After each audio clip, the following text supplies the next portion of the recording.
사무엘상 23장 1절부터 5절까지 보겠습니다.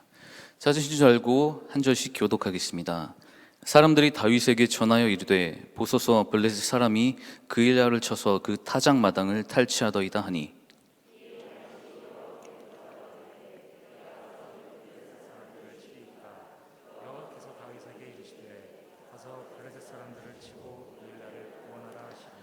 다윗의 사람들이 그에게 이르되 보소서 우리가 유다에 있기도 두렵거늘 하물며 그일라에 가서 블레셋 사람들의 군대를 치는 일이니까 한지라. 다윗이 여호와께 다시 묻자오되 여호와께서 대답하여 이르시되 일어나 그일라로 내려가라 내가 블레셋 사람들을 내 손에 넘기리라 하신지라. 함께 읽겠습니다. 다윗과 그의 사람들이 그일라로 가서 블레셋 사람들과 싸워 그들을 크게 쳐서 죽이고 그들의 가축들을 끌어오니라. 다윗이 이와 같이 그일라 주민을 구원하니라. 아멘. 할렐루야. 오늘도 수요예배 나오신 여러분들을 환영하고 축복합니다. 다윗은 지금 광야에 있습니다. 광야에서 더 세밀하게 말하면 광야 어디 한가운데 숨어 있어요. 22장 5절 앞장 5절에 보면 헤렛 숲풀이라고 나오는데요. 그 헤렛 숲풀 근처에 있는 곳에서 은신하고 있었습니다. 이유는 하나예요. 점점 다윗이 유명해지니까, 다윗은 아직 왕이 아니거든요. 점점 다윗이 유명해지니까 사울이 질투를 하는 거예요. 아, 내가 쟤한테 다 모든 것을 뺏기겠구나. 그런 마음이 들어서 다윗을 죽이려고 혈안이 되었습니다. 그 소식을 듣고 직간접적으로 보게 된 다윗은 싸우지 않기 위해, 자신의 목숨을 보전하기 위해 도망 나온 거죠. 그래서 그 작은 그일라라는 그 마을이 있는 주변에 근처에 있었습니다. 도망자 신세죠. 도망자입니다. 그런데 그런 도망자의 위치에 있었던 다윗한테 어떤 소식이 하나 들려요. 오늘 1절 함께 봤죠. 블레셋 사람들이 그일라를 쳐서 그 타작 마당을 탈취한다. 그일라를 친다고 합니다. 블레셋이라는 당대의 큰 나라가 그일라라는 작은 마을 하나를 탈취하려고 한다고 합니다. 이유는 타작 마당, 곡식을 치는 거죠. 전 농사를 안 져봐서 쳐보질 못했습니다. 하지만 타작 마당, 곡식을 쳐서 알곡을 솎아내는 그 과정이죠. 1년 동안 농사를 다 짓고 마지막 결실을 거두려고 합니다. 추수할 때 그 한 해의 노력들을 다 감사함으로 추수하려고 하는 그때에 그 블레셋 사람들이 쳐들어와서 모든 것을 탈취해 간다고 합니다. 여기서 우리 분명하게 알아야 될 것들이 몇 가지가 있습니다. 첫 번째는 우리가 모든 것을 다 채워놨다고 생각했던 그 상황, 여기까지입니다 그랬었던 그 상황, 주님 제가 이만큼 만들어놨습니다 이제 하겠습니다라고 했었던, 내가 생각했던 완성의 그 상황에 우리가 생각하지도 못했던 혹은 우리보다 더 앞서서 바라보고 있었던 그 악한 세력들, 나쁜 마음들이 우리를 치려고 하고 있다는 겁니다. 그일라 사람들 그냥 열심히 농사 지었을 뿐이죠. 작은 마을에서 열심을 다했고 한 해의 결실을 거두려고 했을 뿐입니다. 그러나 블레셋 사람들은 그 틈을 노리고 파고들어서 그들의 모든 것들을 뺏어가려고 합니다. 우리 삶도 마찬가지입니다. 시간을 쌓아놓으면 어느 순간 하나 때문에 무너지죠. 사업의 계획을 세워놓은 것들이 생각하지 않은 것들 때문에 무너집니다. 열심히 차곡차곡 통장에 잘 쌓아놨습니다. 그런데 내 돈 쓰는 사람 따로 있잖아요. 다 경험들 해보셨죠? 아, 있어요. 예. 있잖아요. 다 있습니다. 그 어려움 가운데 다윗은 이제 하나님께 어떻게 했는지 이 태도를 보면 다윗의 삶의 그 방향을 알 수 있어요. 바로 이전에 나오죠. 다윗이 여호와께 묻자와 이르되, 물었습니다. 하나님께. 다른 거 안 했습니다. 그냥 들리니까, 소식이 들리니까 하나님 제가 무엇을 할 수 있습니까? 라고 물었습니다. 우리 이 태도를 본받아야 됩니다. 아니, 우리 이것을 이대로 살아가야 됩니다. 우리에게 어떠한 질문이 주어졌다면, 뭔가 의문이 있다면, 뭔가 보인다면, 들린다면 일단 하나님께 물어보십시오. 물어보시고 어떻게 하실지, 어떻게 해야 되는지 알려달라고 하십시오. 다윗이 그랬었던 것처럼. 다윗이 그렇게 물으니까 하나님 말씀하십니다. 그래, 가서 구해줘라. 구해줘라 합니다. 당연하죠. 어려움에 처한 사람들 하나님께서 뭐 보고 두시겠습니까? 우리 통장 빼고는 다 지켜주십니다.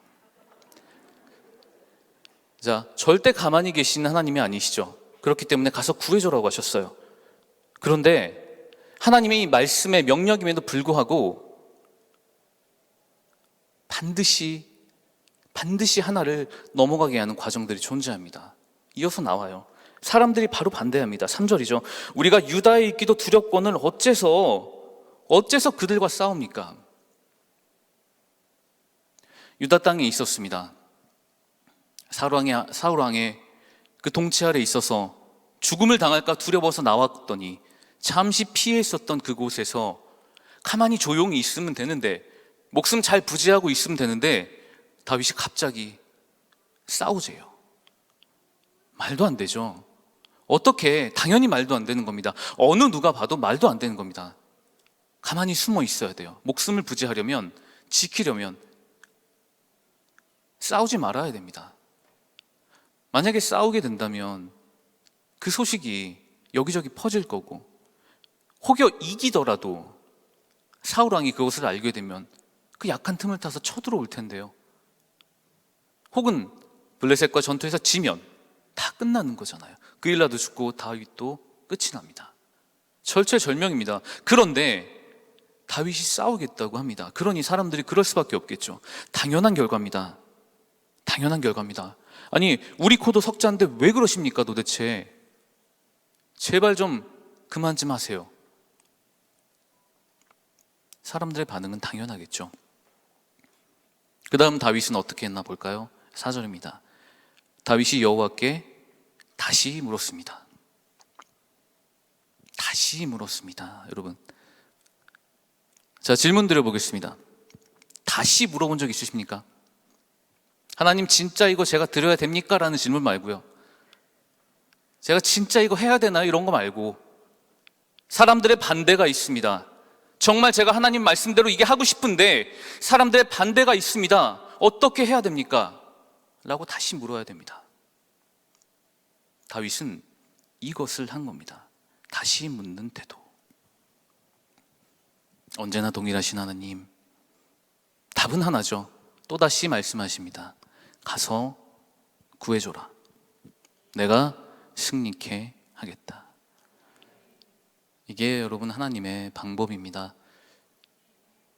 하나님의 방법을 살아갔던 다윗의 방법입니다. 물어봤고 또 물어봤습니다. 사람들의 반대에 부딪히자 혹여 다시 한번 여쭤봤고, 다시 한번 하나님께 확증을 받고 그 말을 듣자마자 나가서 싸웠습니다. 블레셋 군대, 엄청난 군대와 함께 다윗 그 일행들은 전쟁을 벌였고 하나님의 이름으로 승리를 하게 되었습니다. 세상이 이타적인가요? 이기적인가요? 아마 이기적이라고 생각하시는 분들이 많겠죠. 어쩌면 다윗은 지금 돕지 않아도 돼요. 도망자 신세고 자신을 따르는 사람들이 있고, 그런데 싸워서 혹여나 한 사람이라도 다칠 수 있지 않습니까? 죽는 사람들이 생길 수도 있습니다. 그래서 싸우면 안 되는 게 맞아요. 하지만 하나님은 다윗에게 그렇게 말씀하지 않으셨고 가서 구해줘라. 그리고 내가 승리하게 하겠다라고 말씀해 주셨습니다. 그 말을 믿고 다윗은 승리를 했죠. 돕지 않아도 됩니다. 그러나 도왔습니다. 여러분, 우리도 돕지 않아도 돼요. 돕지 않아도 됩니다. 그러나 도와야 됩니다. 그러나 도와야 합니다. 하나님이 그렇게 하라고 하셨으니까요. 문제는 언제나 이 다음이에요. 자, 다음입니다. 한바탕 전쟁이 빵 하고 벌어졌습니다. 그리고 누가 이겼건 졌건 소문이 들리겠죠. 아, 저쪽 작은 지방에서 전쟁이 일어났는데 블레셋이 졌다더라. 그 블레셋을 이긴 장군은 다윗이라더라. 그게 사울 귀에 들어가겠죠. 자, 그런데 안타깝게 그 방법이 이렇게 나와 있습니다. 7절에 이렇게 됩니다. 다윗이 그일라에 온 것을 어떤 사람이 사울에게 알림해. 이렇게 되어 있습니다. 어떤 사람, 그일라 사람이에요. 도움을 받았던, 다윗 때문에 목숨을 구했던 그 마을 사람이 가서 사울 왕한테 다윗이 여기 있습니다 라고 고자질을 해버린 겁니다. 배신이죠. 배반입니다. 구해줬건만, 살게 해줬건만, 아니 먹고 살게 해줬더니 이것들이 큰 반역을, 말도 안 되는 상황이 벌어진 겁니다. 다 살려줬는데 그를 배신해요. 다 내어줬건만 배신합니다. 여기서 어쩌면 우리가 그 한 사람일 수도 있다고 생각해야 됩니다. 예수님 다 내어주셨죠? 십자가에서 다 내어주셨습니다. 그런데 우리 어떤가요? 그 말씀대로 사십니까? 그 말씀대로 우리 살고 있나요? 어쩌면 우리가 그 한 사람일 수 있습니다.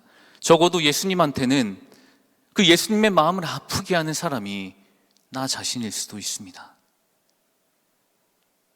경계하고 또 경계해야 됩니다. 그리고 내가 그 한 사람이 되지 않을 수 있도록, 내가 주의 그 복음의 그 보혈의 능력을 요만큼이라도 어지럽힐 수 있는 그런 시도조차 하면 안 되겠지만 그렇게 하려고 하는 내 행동이 아닌가 하는 그런 고민들, 생각들, 이런 것들은 언제나 우리 긴장하고 살아야 됩니다.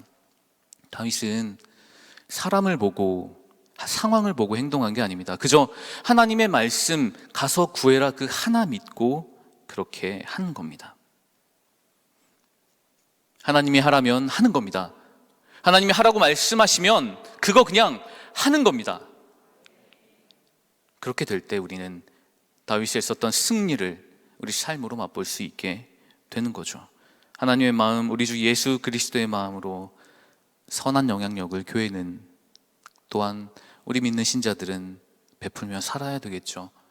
아직도 우리 주변에 많은 어려움을 가진 사람들이 있습니다. 3,000원짜리 김치찌개 파는 목사님, 신부님들이 이런 얘기를 하셨어요. 밥을 못 먹는 사람은 이제는 없을 수 있지만 배부르게 먹는 청년들이 많더라. 배부르게 먹지 못하는 청년들이 많더라 그럽니다. 그리고 코로나 시대 때 이상하게 그 목욕탕이 문을 안 닫잖아요. 분명히 거기서 확진자가 많이 나오는데, 그래서 제가 전에 교회 있을 때 전화해서 물어봤습니다. 왜 그러냐고. 그러니까 물어봤습니다. 근데 이유가 그거래요. 아직도 집에 온수가 나오지 못하는 사람들이 많아서 목욕탕을 열어놔야 된답니다. 아직도 그렇답니다. 따뜻한 물로 샤워하고 나오셨죠? 가서 하실 거잖아요. 자, 이렇게 비단 이런 부분뿐만이 아니고 곳곳에 우리의 시선과 마음, 생각과 우리의 기도가 가야 될 곳이 너무나도 많이 있습니다. 보이지 않는 것 같아도 찾아보면 많을 겁니다. 그리고 그렇게 돕다가 다윗처럼 오해를 살 수도 있어요. 조롱을 당할 수도 있습니다. 핍박을 당할 수도 있습니다. 예수 믿는 사람 지겨우니까 오지도 말라고 문전박대 당할 수도 있습니다. 하지만 우리 그래도 가야 되지 않겠습니까? 거저 받았으니 다 줘야죠. 우리 그렇게 살아야 됩니다. 다윗이 그렇게 했습니다. 도우라면 돕는 겁니다. 다 들여서 돕는 겁니다. 목숨까지 내어가면서 말씀에, 그 명령에 순종하는 겁니다. 그런데 배신이었죠. 배신으로 다가왔죠. 사람의 방법은 이렇게 어긋남과 배신일 수 있습니다. 하지만 하나님의 방법은 아닙니다. 하나님의 방법은 그게 아니에요. 이제 하나님의 방법이 어떤지를 보겠습니다. 하나님께서 얼만큼 크게 갚아주실지, 우리에게 얼마나 큰 용기와 희망을 주실지 이제부터 알 수 있어요. 첫 번째는 이 사건으로 다윗 그리고 사울 둘 중에 누가 왕인지가 백성들한테 드러나요. 자, 사울은 지금 왕에 있습니다. 왕의 자리에 있어요. 왕이 할 일은 백성들을 돌보는 일이죠. 백성들을 돌보면서 필요한 곳곳에서 자신의 능력을 쏟아내는 게 왕이 할 일입니다. 그런데 지금 사울 뭐 하고 있습니까? 다윗 쫓아다니고 있습니다. 아무것도 하지 않고요. 왕정 돌보지도 않고 나라 돌보지도 않고 다윗이 어디 있는지 그거 쫓아다니고 있습니다. 백성들 그거 다 알고 있습니다. 그리고 다윗은 뭐 하고 있나요? 숨어 있었지만, 도망자의 신분에 있었지만 하나님께 기도했고 물었고, 그래서 하나님의 말씀대로 명령대로 전쟁했고 이겼습니다. 누가 왕일까요? 누가 진짜 왕의 모습일까요? 이 사건을 통해서, 이 그일라 사건을 통해서 누가 하나님의 기름 부으신 진짜 왕인지 백성들은 드디어 알기 시작합니다. 아무것도 아닌 것 같은데요, 그저 배반당하고 그저 조롱당하고 그저 쫓겨다니고 그렇게 하루하루 버텨나갔었던 그런 삶인 것 같은데, 하나님께서는 그런 다윗을 백성들의 가슴 깊은 곳에서부터 진짜 왕으로 만들어주고 계셨던 겁니다. 도울 때, 하나님 말씀에 따를 때 반대에 부딪히더라도 더 물어보고 하나님의 방법을 살아갈 때, 우리 그렇게 된다면 우리도 다윗처럼 주변에 우리가 아는 모든 사람들이 저 사람은 그리스도인이구나라는 그런 마음이 그 사람 깊은 곳에서 그 사람의 입술을 통하여 고백되는 그런 삶의 기적들이 넘쳐나게 될 줄로 믿습니다. 자, 두 번째입니다. 싸우고 이기고 다시 도망자가 되었습니다.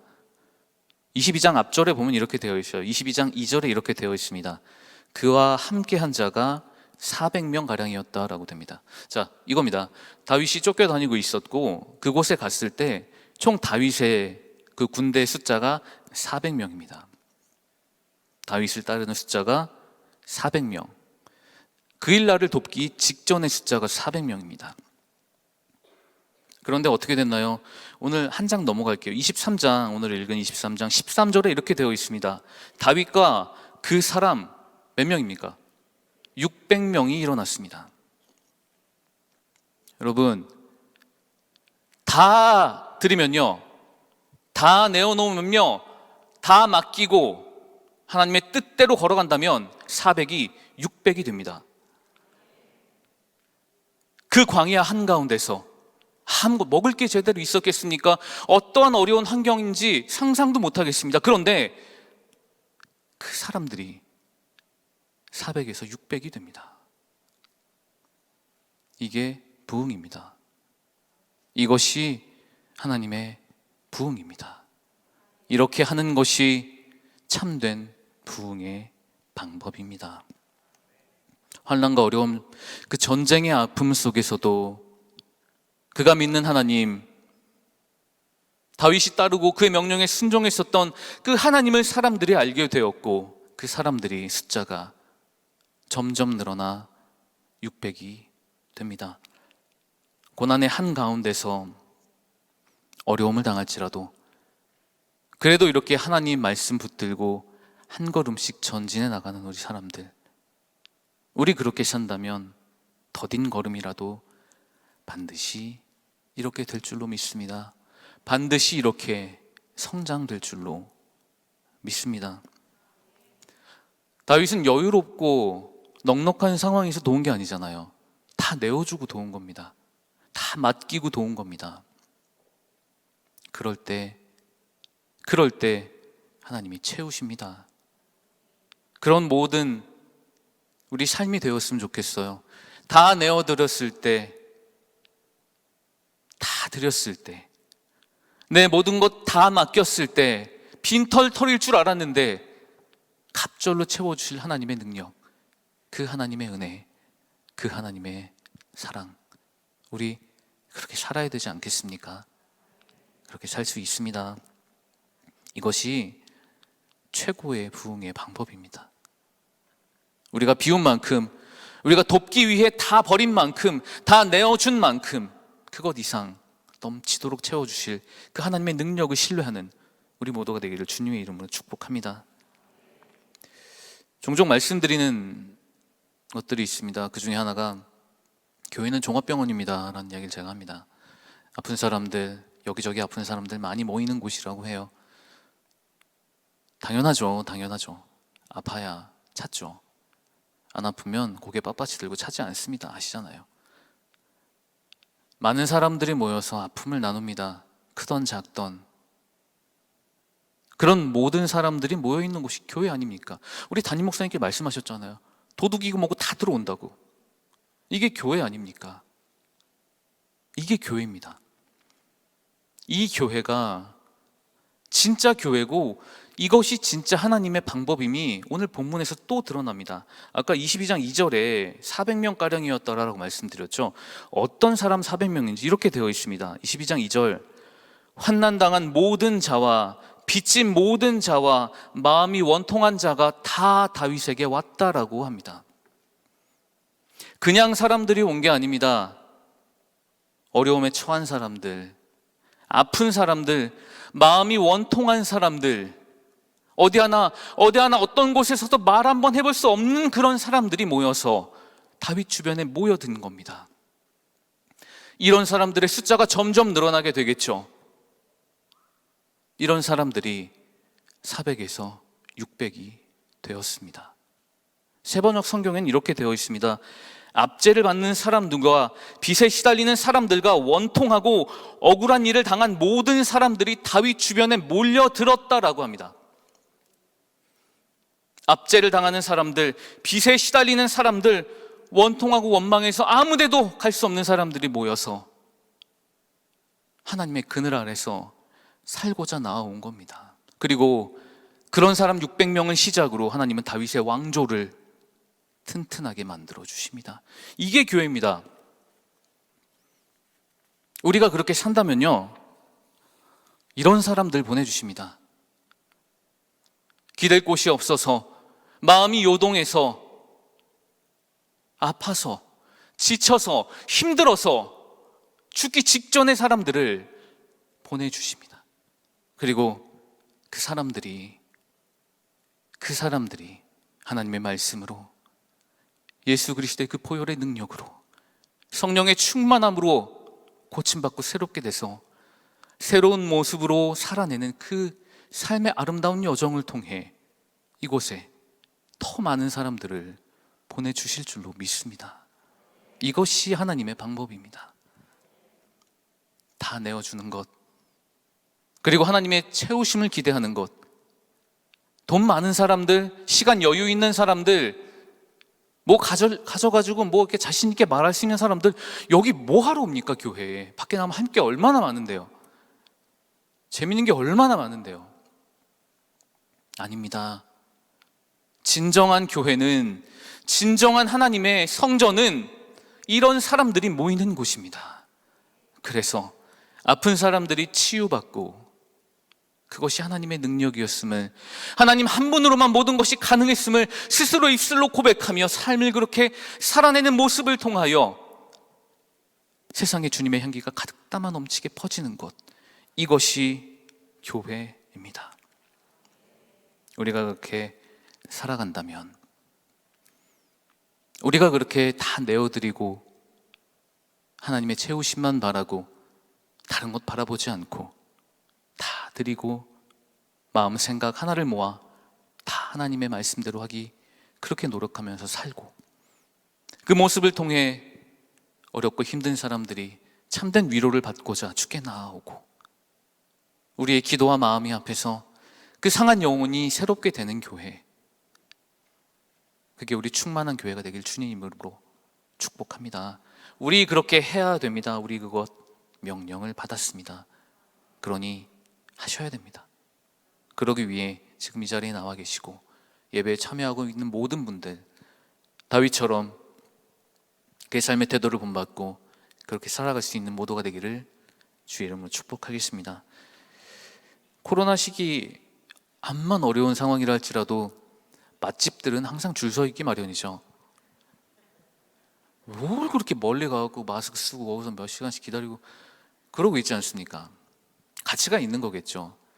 그 한 숟갈이라도 먹을 만한 그 가치가 있기 때문에 그 수고와 노력들 마다하지 않고 있는 거거든요. 우리 교회가 그렇게 되어야 되지 않을까요? 그렇게 되어야 됩니다. 복음 맛집이 되어야 됩니다. 그래서 어느 누가 와서 이곳에 앉아서 주시는 말씀으로 가장 맛있게 먹고 가장 건강해지고 가장 활기차지며 그 어떤 방법도 할 수 없었던 그의 마음의 질병과 고통, 아픔들을 우리가 전하는 복음으로 완전하게 새롭게 바꿀 수 있는 그런 복음의 맛집이 우리 교회가 되어야 됩니다. 우리가 그렇게 될 때에 세상은 우리를 통해 주님을 보게 될 것이고 우리를 통하여 하나님이 기뻐 받으시는 참된 교회들이, 그런 교회의 기도와 노력의 운동들이 가득 채워질 줄로 믿습니다. 복음 맛집이 되어 어떠한 어려움을 무릅쓰고라도 마스크 10장씩 쓰고라도 와서 말씀 듣고 기도할 수 있는 교회가 되어야 되지 않겠습니까? 우리 그렇게 할 수 있습니다. 해야 됩니다. 그런 교회가 되기를, 또 그런 교회가 되기 위해 여러분의 삶의 그 자리에서 기도와 봉사, 섬김, 나눔으로 하나님의 나라 확장에 마음껏 참여하시고 하나님의 넘치는 축복을 삶으로 가득 담아 채워가는 우리 모두가 되시기를 주님의 이름으로 축원합니다.